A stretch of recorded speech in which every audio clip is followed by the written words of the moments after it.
memberikan kita dukungan, memberikan kita masukan, energi, dan sebagainya. Tidak ada orang yang bisa hidup sendiri. Betapapun pinternya, hebatnya, atau apapun lah gitu ya. Karena kita semua ini terkait satu sama lain. Sebenarnya di antara kita semua itu ada benang merah yang mengikat kita, yang menghubungkan kita. Karena itu,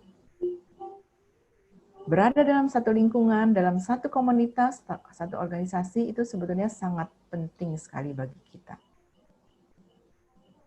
Karena kalau komunitas atau organisasi atau lingkungan itu adalah sesuatu yang positif, maka itu akan memberikan banyak sekali dorongan, banyak sekali dukungan bagi kemajuan batin kita, bagi kemajuan hidup kita. Ya, jadi kalau ada orang yang, wah saya tidak perlu orang lain, kalau dia mengatakan begitu, saya tidak perlu orang lain, saya bisa apa-apa sendiri dan sebagainya, itu salah besar. Ya, coba lihat, semua aspek dalam kehidupan kita tidak terlepas dari orang lain. Aspek apa? Makan. Bisakah kita terlepas dari orang lain? Oh, saya masak sendiri kok. Saya beli sayur pakai uang saya sendiri. Iya, tapi itu sayur siapa yang tanam? Siapa yang jual? Ya, saya rasa contoh-contoh seperti itu Anda semua sudah cukup paham. Ya, jadi kita terkait satu sama lain. Kita memiliki hutang, memerlukan orang lain. Begitu juga orang lain terhadap kita. Karena itu alangkah baiknya saya menyemangati Anda semua untuk memiliki satu komunitas yang baik, yang positif, ya. Karena itu menjadi satu satu dorongan yang luar biasa buat perkembangan kemajuan hidup kita secara batin terutama. Ya. Begitulah pentingnya lingkungan atau komunitas bagi kita semua. Dan sekali lagi, kembali kepada yang tadi, kita masing-masing tentu harus menjadi pemeran yang penting dalam komunitas itu. Bukan pemeran semuanya ingin jadi ketua, bukan pemeran semuanya ingin jadi orang yang paling sibuk dan sebagainya, bukan. Tapi pemeran dalam memberikan energi-energi positif bagi lingkungan kita. Ya, itu semua bisa dicapai dengan tadi itu, kita memahami diri kita sendiri dengan melatih being alone. Ya, saya rasa itu saja yang ingin saya sampaikan. Ya, dan kita bisa Q&A supaya bisa lebih berkembang lagi topiknya. Terima kasih.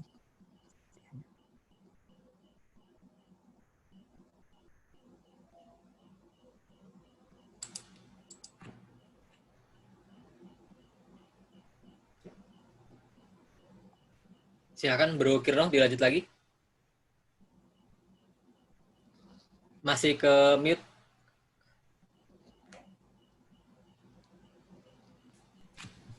Oke, terima kasih Suhu sudah menyampaikan tentang pentingnya kita memahami diri sendiri untuk menyelaraskan hidup kita terhadap lingkungan, seperti itu.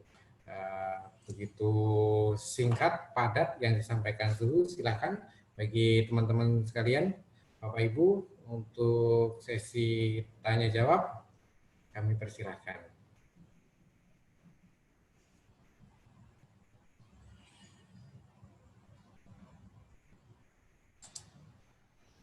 Jenny?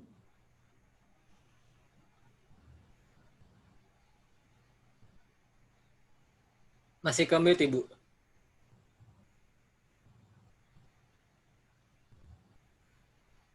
Ibu Jenny masih ke mute. Iya.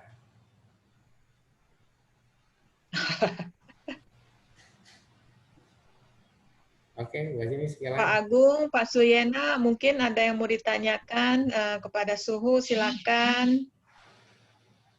Sis Ana, Dari saya dulu ya, saya mau bertanya ke Suhu nih. ya. Ya, selamat malam Suhu, Namo Buddhaya. Saya Proyeki Pangestu, salah satu anggota juga di Gata Foundation. Mungkin yang saya mau tanyakan, terkadang kita sebagai anggota di suatu organisasi itu ada seperti apa ya, seperti rasa jenuh, terus kadang-kadang kita juga seperti semangat kembalinya. Bagaimana supaya kita tetap merasa seperti selalu semangat untuk ada dalam suatu organisasi? Seperti itu. Terima kasih, Su.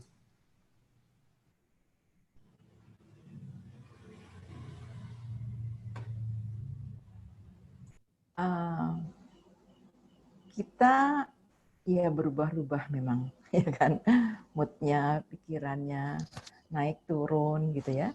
Nah, bagaimana supaya kita bisa tetap konstan gitu ya? Kalau bilang jenuh, ya semua orang juga memang bisa jenuh, ya kan? Tapi jenuh itu pun dikarenakan ya itu tadi kita tidak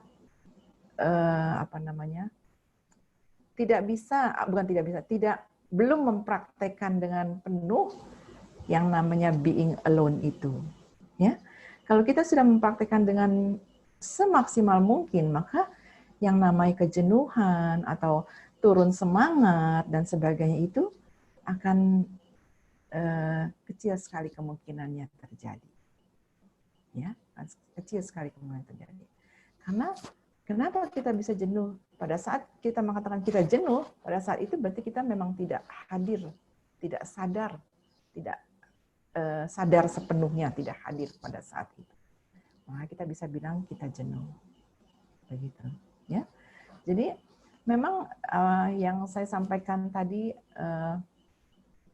sangat sederhana, ya, secara kata-kata, gitu ya.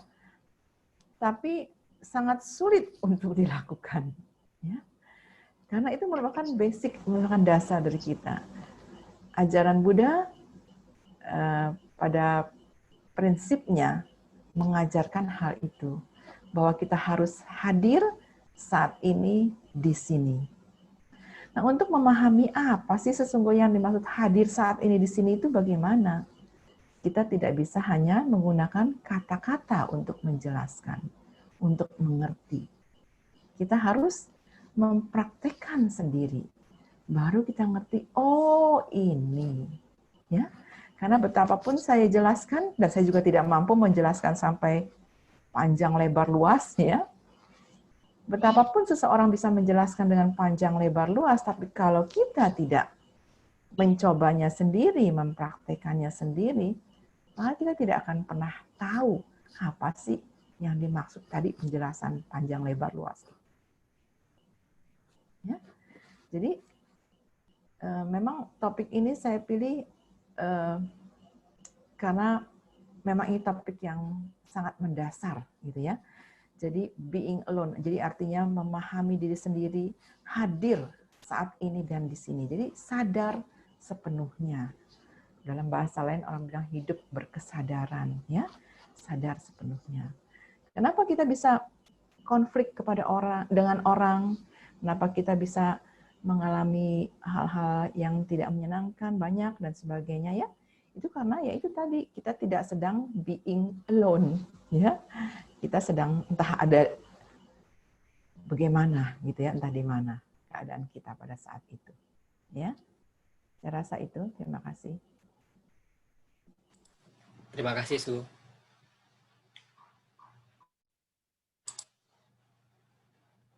Bro kira Ibu Jani, Ibu Lili mungkin ada yang mau ditanya kembali? Nah, mungkin ini Pak Suyena, Pak Agung juga, Sis Ana, Sis Lili, silakan. Dari saya tidak ada pertanyaan, Bu. Saya baru mau belajar. Baru tadi masuk juga terlambat, ada tamu. Gak apa-apa, Pak. Ya. Pak Agung mungkin. Salam, Namo Buddhaya semuanya. malam Sisana.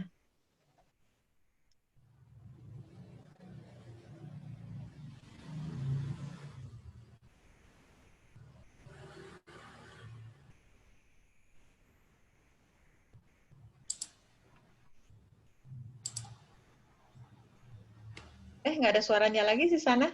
Ya, halo Ibu. Sisana tadi bicara kan, terus nggak ada suara.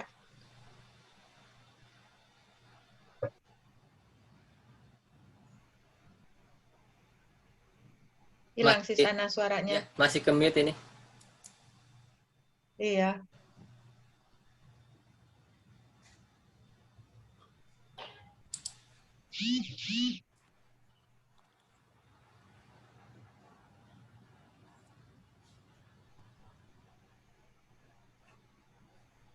Oke.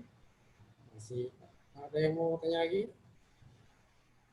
Ya, ini Sis Ana tadi hilang suaranya. Kalau enggak, saya cuma selamat malam Suhu. Terima kasih untuk kehadirannya. Mungkin Suhu bisa kasih tips ya supaya agar organisasi atau komunitas ini bisa penuh dengan semangat dan ceria anggotanya gimana ya? Ya seperti yang Suhu tadi sebutkan. Cuma kan mungkin ada tips yang mudah dipraktekkan untuk setiap anggota atau ya kita yang lebih ini supaya grupnya atau komunitasnya lebih lively gitu loh, hidup gitu ya, semangat, ceria gitu. Karena apalagi situasi gini ya, Suhu lagi COVID, kita kan nggak bisa yang biasanya kita turun ke lapangan, ini jadi masing-masing nggak punya kegiatan, maksudnya kegiatannya ya cuma gini-gini aja. Terus kita jarang temu muka, biasa kan sering meeting, ketemu, ngobrol-ngobrol, saling memberi semangat gitu loh. Nah, untuk menjaga kebersamaan dan semangat untuk kedepannya dalam situasi begini, mungkin ada tips yang bisa mencerahkan gitu loh, Suhu.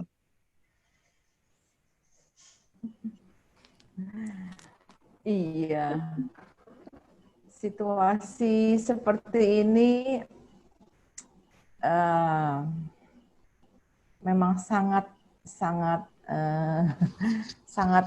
bahaya, tanda kutipnya. Artinya situasi yang bisa membawa kita kepada keadaan yang berat gitu ya. Artinya apa? Iya. Bayangkan aja biasanya semua beraktivitas ya kan, keluar rumah dan sebagainya. Sekarang semuanya harus di penjara, ya kan? Harus berdiam di rumah, dibatasi segala macamnya, ya kan? Bahkan bertemu saja juga tidak boleh, ya kan? Tidak usah dengan teman-teman di komunitas, dengan keluarga saja, ya kan? Juga sangat dibatasi yang berlainan rumah. Karena semuanya menjadi saling mencurigai satu sama lain.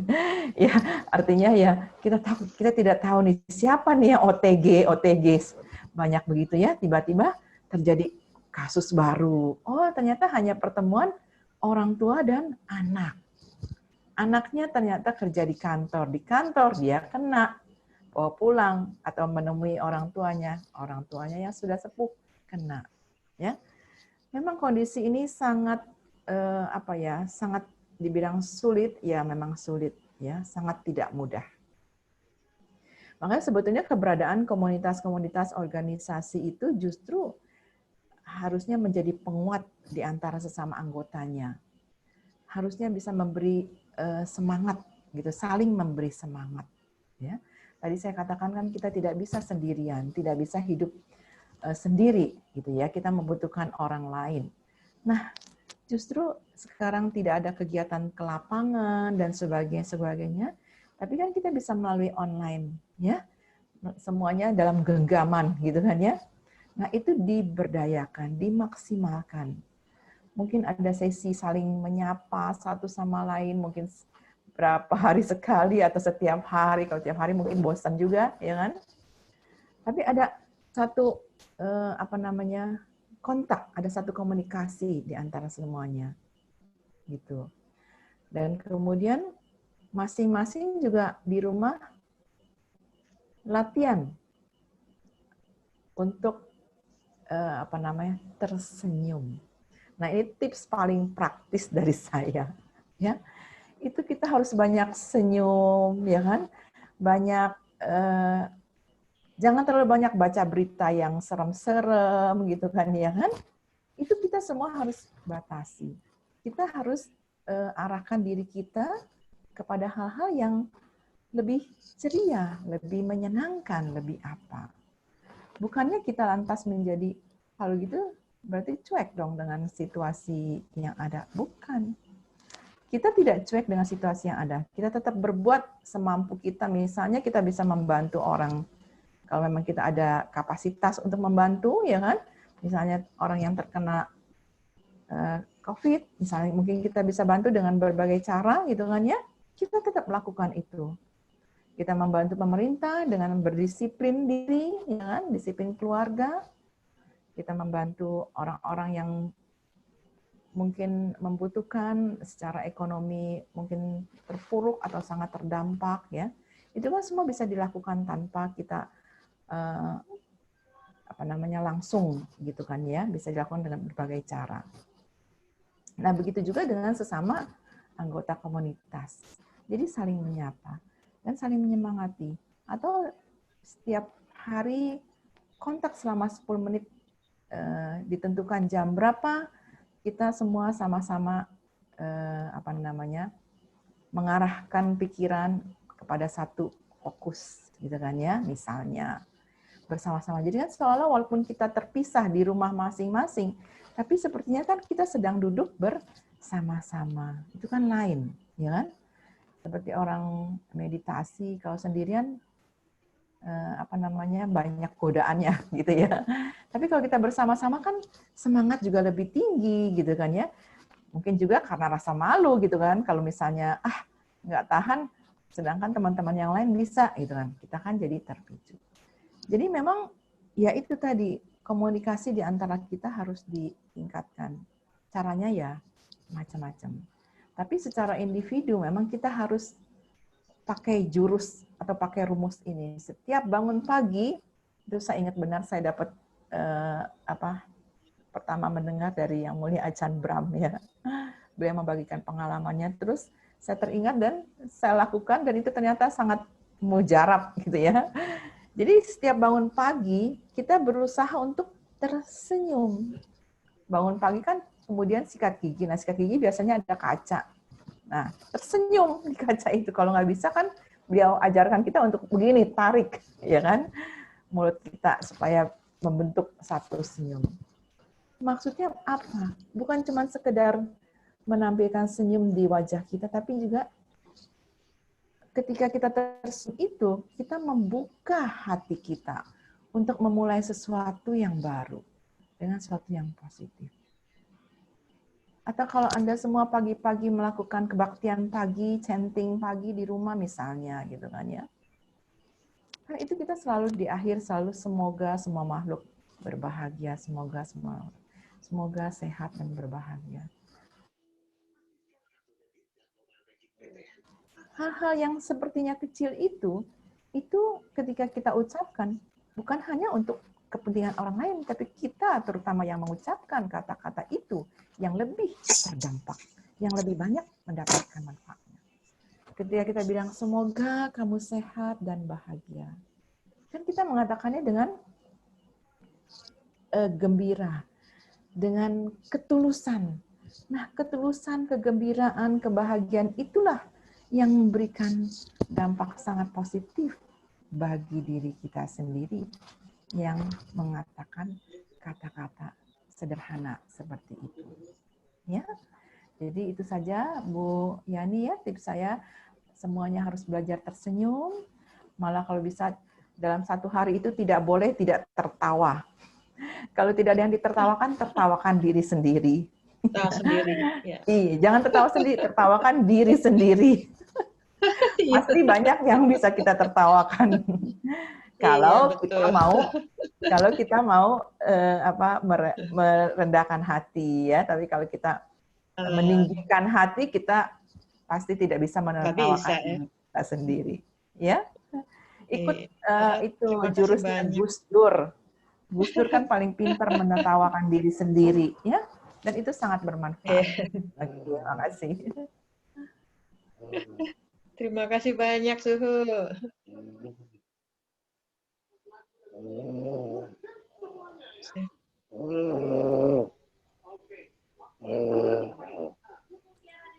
Silakan Bro Kirno, dilanjut kembali.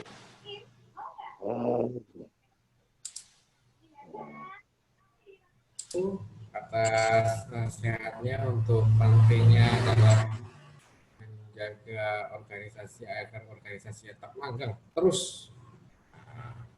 Terus tidak-tidaknya ada di diri peserta organisasi tersebut sendiri lah, pokoknya kurang lebih itu. Nah, senyum yang paling penting kata Suhunya katanya. Oke, silahkan untuk teman yang lain ada pertanyaan. Itu tadi di chatnya ada pertanyaan dari Pak Agung ya. Pak Agung, Pak Agung tadi belum maaf ada nggak yang bisa. ditanyakan. Ya, katanya lagi nyetir Ada ya. di chatnya, di chat. Iya, Lagi nyetir Iya, katanya. lagi nyetir kayaknya.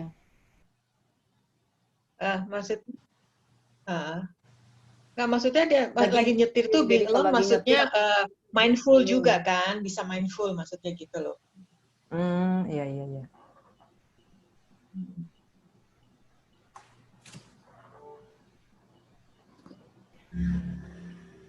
Iya, jadi being alone itu bisa tentu saja bisa diterapkan di setiap saat, setiap aktivitas.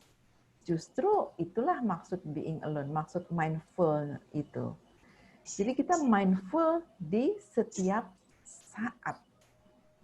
Itu yang apa namanya the best-nya gitu, yang terbaiknya gitu ya. Tapi mungkin dalam apa namanya prakteknya tentu kan tidak semudah itu gitu ya. Tapi memang itulah Pak Agung yang dimaksud dengan sambil nyetir. Apakah bisa being alone? Bisa, justru. Apakah kita sedang nyetir, kita sedang masak, ya, kita sedang belajar, kita sedang melakukan apa saja. Justru kita dituntut, katakanlah ya, untuk being alone, untuk hadir sepenuhnya, untuk sadar sepenuhnya pada saat itu. Saya rasa itu, Pak. Terima kasih.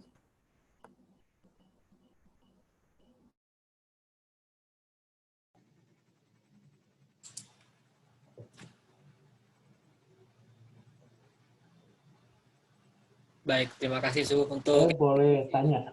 Oh iya, Yang silakan di luar. Pak Suyana. Di luar. Ya, terima kasih, Pak. Pada Ibu Yani, Suhu, saya kan dari sejak kecil itu tahu agama Buddha, tapi dari sumber yang tidak jelas juga, tidak akurat, mungkin juga tidak kompeten. Saya sering baca. Terakhir saya belajar agama Konghucu. Lalu ya tidak puas dengan pendidikan agama yang ada di Indonesia lah, saya cari dari YouTube pelajaran agama Konghucu.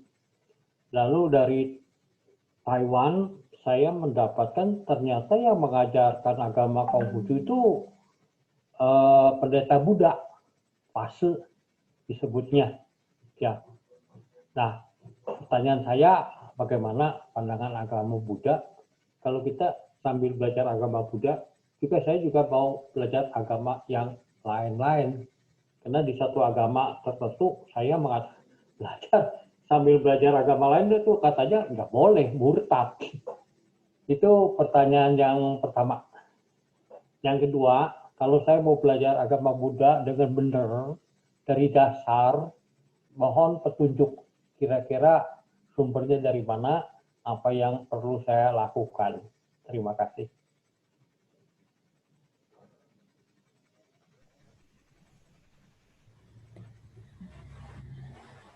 Pertanyaan yang kedua dulu ya Pak. Belajar agama Buddha dari dasar. Memang sih apalagi zaman sekarang itu banyak itu ya sumber-sumbernya gitu ya. Tapi paling tidak di beberapa wihara itu ada mengadakan kursus dasar agama Buddha. Ya, di beberapa wihara, cuma saya nggak ingat wihara mana saja. Saya pernah dapat informasi itu. Jadi mungkin juga sekarang pakai online gitu kan belajarnya. Nah, itu mungkin Bapak bisa cari kursus dasar agama Buddha gitu kan ya dari situ. Memang kalau bicara agama itu sangat luas sekali, ya kan?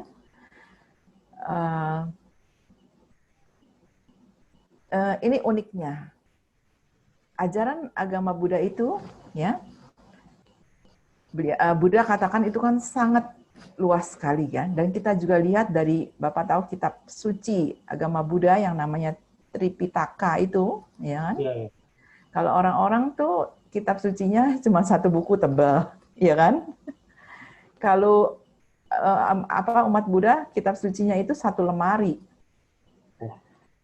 Iya, jadi kalau tetangga kita bisa membawa kemana-mana kitab sucinya, ya kan, katakanlah ya, yang satu buku itu, kalau kita ya nggak bisa, karena kitab suci kita satu lemari. Jadi artinya sangat lengkap dijabarkan, dijelaskan oleh Guru Agung Buddha ya tentang segala sesuatunya. Namun, nah inilah uniknya ajaran Buddha. Penjabaran, penjelasan yang satu lemari itu kalau dikumpulin, itu kalau diringkas itu bisa menjadi 3 baris saja. Jadi ibarat kelapa itu diperes santannya sampai yang paling kental, gitu kan ya, sampai intinya itu bisa diucapkan dalam 3 baris. Apa itu 3 baris? Janganlah berbuat jahat. Tambahkanlah, perbanyaklah kebaikan. Dan yang ketiga, ini yang pamungkas, sucikan hati dan pikiran. Kalau yang kalimat pertama mungkin semua agama mengajarkan jangan berbuat jahat gitu kan ya. Terus harus banyak berbuat kebaikan, misalnya, ya. Tapi kalimat yang ketiga, sucikan hati dan pikiran, mungkin, ya saya katakan mungkin ya, tidak didapati di ajaran yang lain. Ya. Jadi sekali lagi, kalau kita mau melihat dengan, wah, banyak amat kitab sucinya begitu, sampai kapan saya selesai untuk mempelajari, ya. Tapi di lain pihak, itu tadi ajaran Buddha dapat diringkas hanya menjadi 3 baris. Nah, justru dari 3 baris itulah yang dijabarkan dalam kitab-kitab sehingga jumlahnya kemudian menjadi 1 lemari yang saya katakan tadi itu. Ya, semuanya adalah penjabaran. Kira-kira begitu ya, Pak, ya? Ya. Terima kasih, Soho. Nah, kemudian pertanyaan yang pertama, bolehkah menurut ajaran Buddha sambil belajar agama Buddha kita belajar agama yang lain gitu ya? Ya. Jadi simultan gitu, sekali belajar 2 gitu Pak ya? Ya.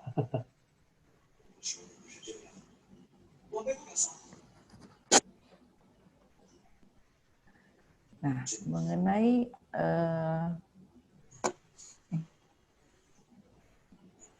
kalau kita sudah bertekad, nah, kalau kita sudah bertekad atau memiliki keinginan yang kuat untuk belajar agama Buddha, ya sebaiknya kita pelajari dulu apa yang tadi kita inginkan. Kita pelajari dulu agama Buddha seperti apa. Karena bukan apa-apa. Kalau kita maunya belajar agama Buddha, terus kita sudah belajar sedikit-sedikit, terus kemudian kita belajar agama lain juga sedikit-sedikit. Nantinya kitanya yang jadi kacau balau. Agama Buddhanya nggak apa-apa, agama lainnya juga nggak apa-apa, tapi kitanya yang jadi kacau balau, nggak jelas. Ya, jadi nanti kita akhirnya mencampur adukan itu.